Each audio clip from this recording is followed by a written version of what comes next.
All right. Hello, everybody. Welcome back to Fic Night, hosted by me, Mage Maddie. This month, we took a break last month as we had our annual writing awards called the Golden Ink Awards. So we took a break from that because of just wanting to minimize the amount of things going on in 1 month. But we're back today, and today we are reading the wonderful story actually a couple years old at this point, called 12 Ways Not to Break the Bristlecone's Law by the lovely Felpada Lupin, who unfortunately cannot be here with us live, but she might pop into the chat if she is available, if anybody has any questions about the story after I go ahead and read it.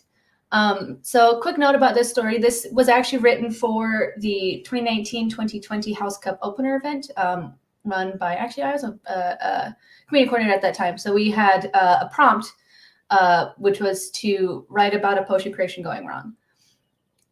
So let's just go ahead and dive on into it.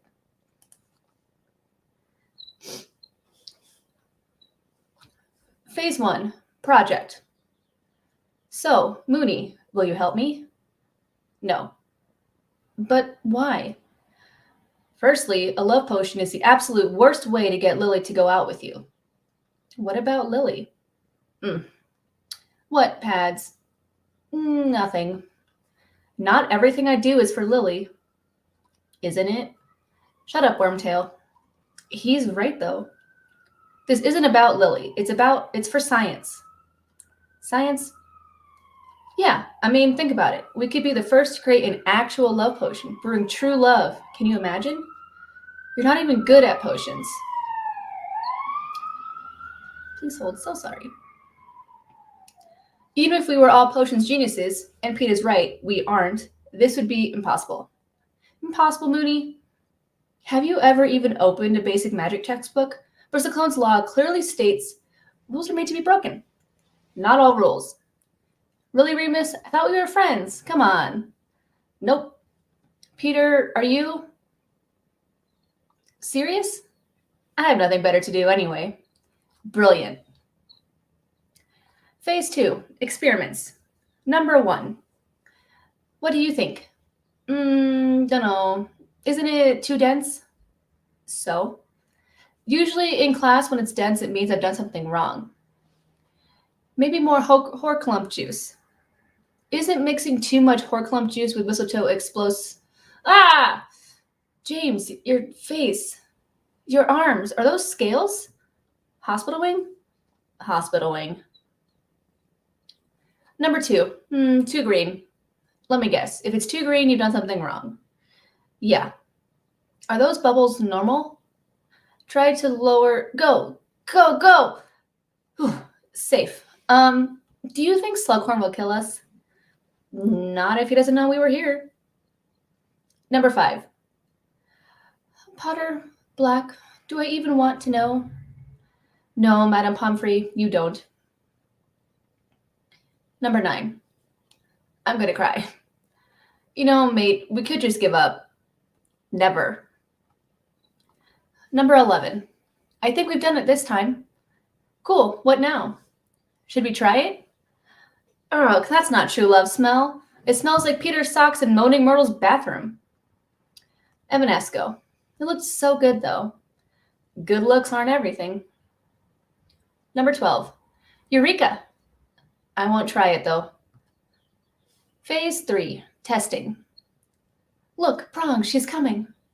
James, don't. Shush, Mooney. Hey there, Evans. What do you want, Potter?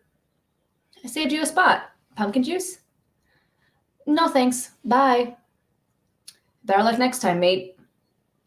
Is that juice for me? I'm dying of thirst. Peter, wait. No. This juice tastes weird. Ooh. Wormtail, are you... James, your eyes are so beautiful. I never noticed. Oh, yeah, maybe I should go. No, wait, where are you going? James, come back. I love you. Phase 4, conclusions. Why didn't you stop me? I tried. Merlin, Wormtail, you kissed me. Can you not remind me? It isn't funny, Sirius. It is. Today's been the best day of my life. Come on, Mooney. Say it. Say I told you so. Well, Padfoot, I did. Hope now you realize why you can't break the Bristlecone's law, James. But I didn't fail at breaking the Bristlecone's law, Remus. I only found 12 ways not to break it. That's it. Good night. All right, that was the lovely little romp in failed potion making done by the Marauder boys in an attempt for James to try to woo Lily, and of course, it failing miserably. So as Kiara could not be with us live, I did ask her some questions ahead of time, and she was so kind to send me her answers to those. So I'm just going to go ahead and go through those. So my first question that I had for her was, while this prompt about a potion making going wrong was obviously the framework for this piece, what made you decide to make it about James trying to make a love potion to woo Lily? She said that she saw a potion gone wrong, and it just screamed to her, Marauder's chaos, which might have more had to do with her Marauder's obsession, actually. It's been some time, so she doesn't perfectly remember her thought process, but she really just liked the idea of James attempting to make a love potion for Lily and making a mess out of it. That's just very James Potter, right? I mean, I have to agree. I remember getting all the entries for this and reading about them and seeing the wide variety of ways that people took this prompt, whether it be in this kind of case like a love potion or someone who is like an actual alchemist or something with Snape, was really, really fun and unique. And this was definitely a fun, more lighthearted take on the prompt.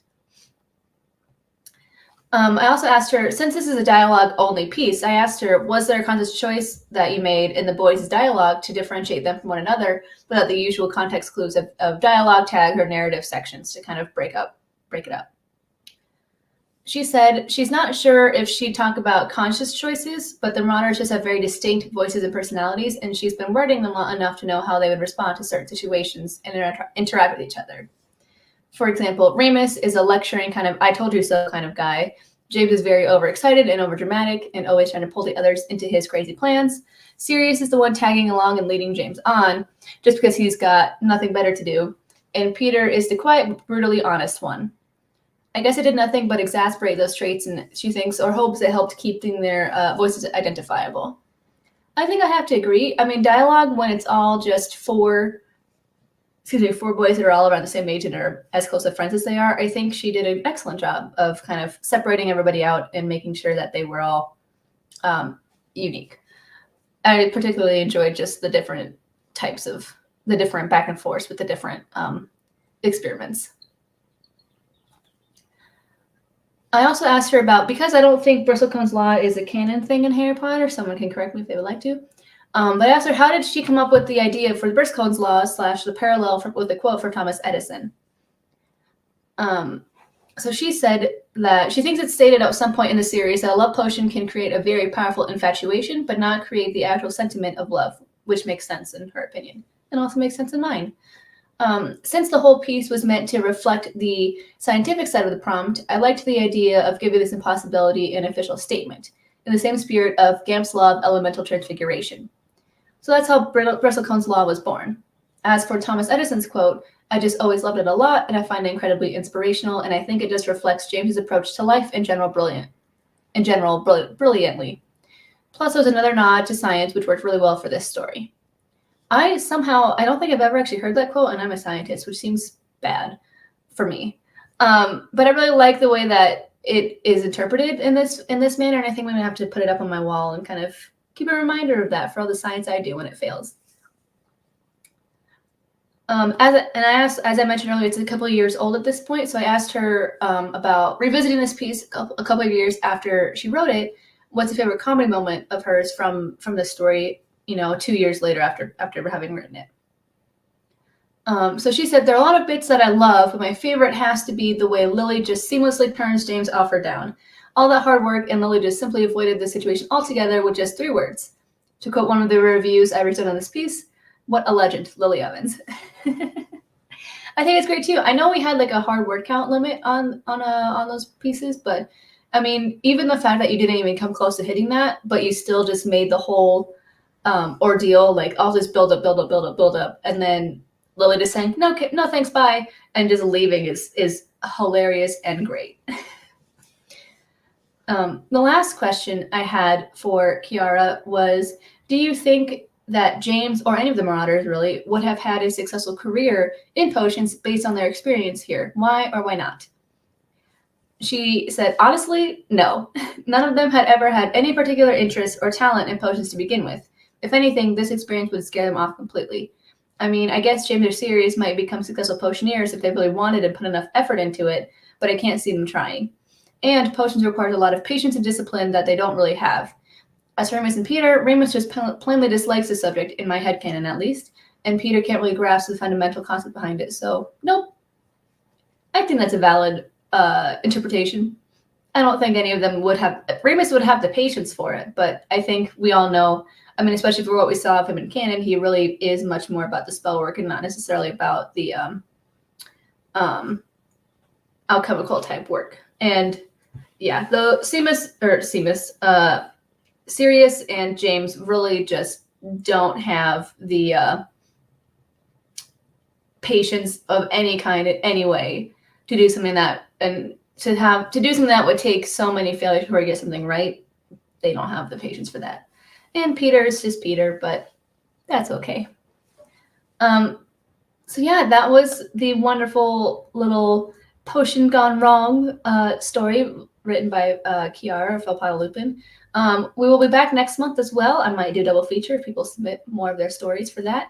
Be on the lookout soon for the results from the review event that we had in February through March, and also the results / winners of the Golden Ink Awards, writing awards that we held last month. So those both should be coming out soon in a loose timeline scale in blogs, probably sometime next month or the month after that.